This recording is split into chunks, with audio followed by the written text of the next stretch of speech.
일본의 지금 상황을 제2파로 본다면 일본은 절대 제3파를 피할 수 없는 약점이 있다고 합니다. 그리고 폐렴 걸린 환자가 해열제 처방을 받고 보건소에서는 입원을 할래말래 묻고 있는 상황이라고 하며 팬데믹 치료비조차 지원해주지 않을 예정에 있다는데요. 상황이 이래서인지 현재 일본에서는 일본 탈출 러시가 이어지고 있다고 하는 소식까지 전해지고 있습니다. 일본의 토요 게이자이는 일본이 팬데믹 제3파를 피할 수 없는 결정적 약점이 있다고 보도하고 있는데요. 제3파의 도래를 피할 수 없는 이유는 합리적인 대응이 전혀 이루어지지 않고 있기 때문이며 연구 결과에 맞춰 임기응변만 하고 있다는 것입니다. 기사는 그 이유 중 하나로 현재 일본에서는 무증상 환자에 대한 과소평가가 심각하다는데요. 한국의 순천향대학을 비롯한 유수의 연구센터들이 입증한 무증상 환자의 위험성에 대해 일본의 후생성은 무증상 환자는 주위에 감염을 시키지 않는다는 의학적으로 잘못된 방침을 갖고 있다는 것입니다.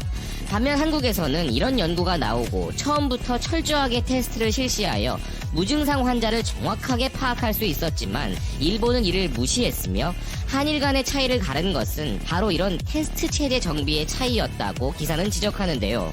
여기에 더해 일본은 이 테스트를 공공비용으로 검사받는 수가 제한되어 있다는 충격적인 이야기를 기사는 전하고 있습니다. 확실한 증세가 없으면 검사를 거부한다는 것입니다. 심지어 의사, 간호사, 간병인은 물론 경찰과 자위대 등의 필수 작업 노동자들과 노숙자와 같은 취약계층 등도 테스트를 받지 못하는 기본적 인권도 없는 이런 조치는 선진국 어디에도 없다 기사는 비난하고 있으며 애초에 법적인 부분이 명확하지 않아 이런 사태가 벌어지고 있다는 것인데요. 변화와 대응에 빠르지 못한 전형적인 일본의 관료 시스템을 또 한 번 확인할 수 있는 부분입니다. 놀라실 부분은 더 남아 있습니다. 마이니치의 보도에 따르면 폐렴 진단을 받은 사람에게 일본의 보건소에서는 기괴한 대응을 하고 있다는데요. 현재 일본의 방침은 경증 및 무증상 환자에 대해 자택 요양을 인정하고 있는데 보건소가 중증 환자에게도 자택 요양을 제시하는 경우가 있다는 것입니다.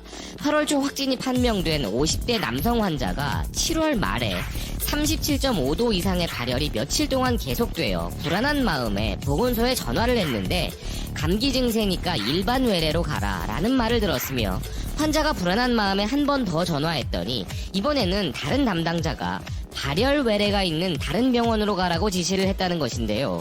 발열 외래를 본다는 그런 병원이 어디인지도 모르는 환자가 스스로 병원을 조사해 진찰을 받아보니 폐렴이라는 소견이 나왔으며 즉시 항원 검사를 받고 약 1시간 후에 결국 양성 판명이 나왔다는 것입니다. 그런데 다음날 아침에 보건소에서 전화가 왔는데 그 보건소의 대응이 아주 놀라웠다고 하는데요. 보건소에서는 증상과 행동 경력을 물은 후 중증이라 입원할 수 있지만 어떻게 하시겠어요? 라고 했다는 것입니다.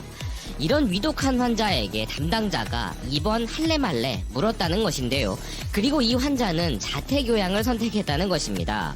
그 후 일주일간 보건소는 매일 전화를 할 수는 없다고 이야기했으며 3일째 이후 되는 날부터는 확인 전화도 없었다는 것인데요. 즉 환자가 위독한 상황이던 중증 위험 환자가 집 밖을 돌아다니던 보건소에서는 관심이 없다는 것이 지금 일본의 현실이라는 것이죠. 그리고 일본이 요즘 참 돈이 없긴 없나 보다 하는 생각이 드는 놀라운 소식은 또 있습니다. 현재 일본 정부의 방침으로는 팬데믹으로 양성 환자에 대해 정부가 입원비와 치료비를 내주고 있었는데 이번에 이를 재검토한다는 니칸 겐다이의 보도인데요.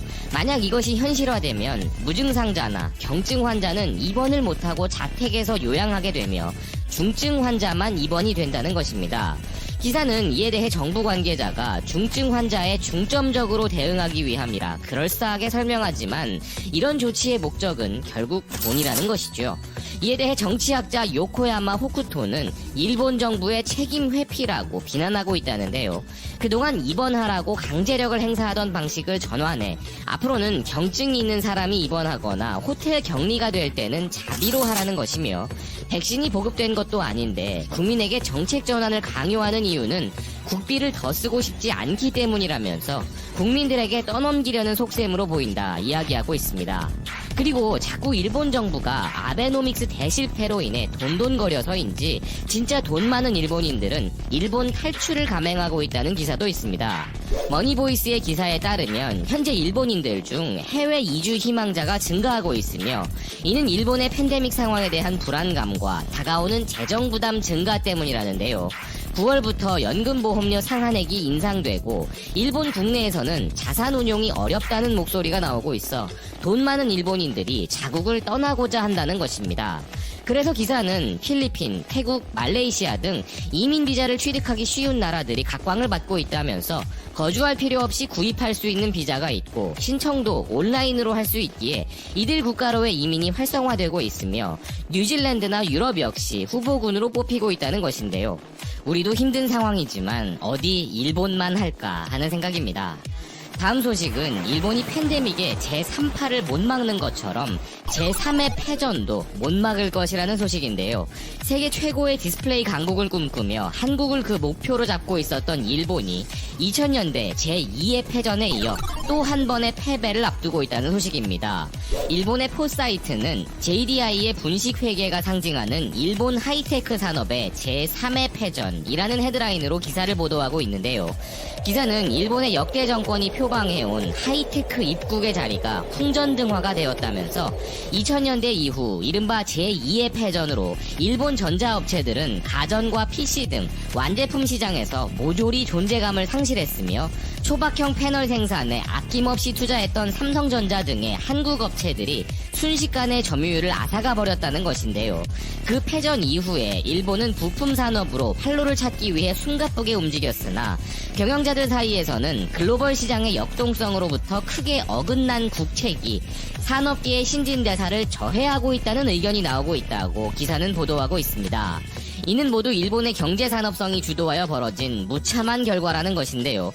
니혼 게이자이 신문이 매년 실시하고 있는 세계시장조사의 2019년 판을 보면 일본 기업의 추락이 한층 더 선명하다는 기사는 스마트폰용 중소형 액정 패널과 리튬이온 전지 절연체 등은 중국에게 1위를 빼앗겼고 반도체 D램과 TV에서는 한국 업체와의 격차가 더 벌어졌다는 것인데요. 이는 일본의 인재 부족도 문제이지만 8년간에 걸쳐 이를 지탱한 아베 정권과 경제 산업성이 지속적으로 내놓은 산업 정책이 모두 빗나간 것이 그 배경이라는 것입니다. 아베노믹스라는 말은 이제 정말 쏙 들어가 버렸다는 것이죠. 아베가 아프다고 하면서 팬데믹 대응을 못하게 되어 그만둔다고 했지만 이는 하이테크 분야에서의 일본 기업의 쇠퇴와는 무관하며 중국의 BOE가 1위 점유율을 가져가 버린 중소형 액정 패널 시장에서 일본 업체의 후퇴는 경제산업성이 주도한 정책의 끔찍함을 여실히 보여주고 있다 비난하고 있는 기사인데요. 이런 현실에 대해 기업 관계자들은 실소를 금치 못하고 있다는 것입니다. 원래 JDI는 일본의 총력을 결집해 국산 기술을 지킨다라는 경제산업성의 기치 아래 히타치, 도시바, 소니의 액정 부분을 통합해 2012년에 발족했지만 다 만들어 놓고 가장 중요한 것을 빠뜨리는 옛 통상산업성 시절부터의 나쁜 전통이 경제산업성까지 이어졌다는 것인데요. 현재 경제산업성의 인맥이 주도하는 경영으로 막다른 골목에 서 있는 JDI는 하산 직전에 몰려 민관 펀드로부터의 자본 지원도 중지되었고 이제는 중국과 대만 기업들로부터 금융 지원을 의뢰한 상황이라는 것입니다. 즉 일본의 총력을 결집하여 만들었다는 타이틀도 버리고 염치도 없이 중국에게 매달린 셈인데 회사의 내부 사정이 드러나자 관심을 보이던 투자업체들도 속속 이탈해버린 상황이라는 것인데요. 더 이상 일본 기업은 배울 것도 없고 산하에 넣을 가치도 없다고 평가한 것이라는 비참한 상황을 기사는 전하고 있습니다. 그 결과 일본의 자랑 JDI는 자본 잠식으로 말미암아 주식이 폭락했는데 그나마 지금까지 파산을 면할 수 있었던 것은 대형 기업 도산을 회피하고자 했던 아베 정권의 영향이 있었던 것으로 이제는 그마저도 기대를 할 수 없다는 것이죠. 더 황당한 것은 새로운 경영진은 팬데믹이 유행한다는 이유로 디스플레이 전문 기업인 JDI에서 헬스케어 사업을 추진하기 위해 검토 중이라고 발표했지만 이는 너무 뒷북 아이디어라고 받아들여져 업계 관계자들은 실소를 하고 있다는 것인데요. 그러나 이런 JDI를 도저히 구제할 수 없는 결정적인 이유가 있다는 기사는 그것은 전대미문의 부정회계까지 터진 것으로 JDI는 말 그대로 좀비 기업이라 이야기하고 있습니다.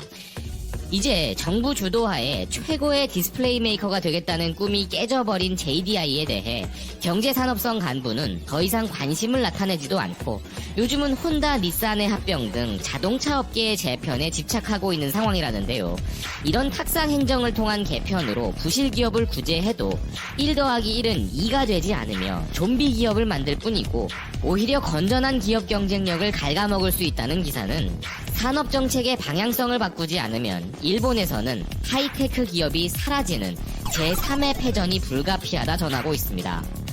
애플의 애플워치에 투입되는 디스플레이를 두고 JDI가 우리 기업과 경쟁을 한다는 기사를 본 게 얼마 안 된 것 같은데 상황인 만큼 그냥 제3의 패전은 현실임을 받아들여 디스플레이 사업은 접고 그만 포기하는 것이 어떨까 하는데요.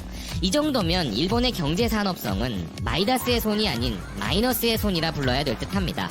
그런데 그런 일본의 경제산업성이 이번에는 또 자동차를 손댄다고 하니 이번엔 한국 자동차 기업들이 글로벌 시장에서 수혜를 입는 것 아니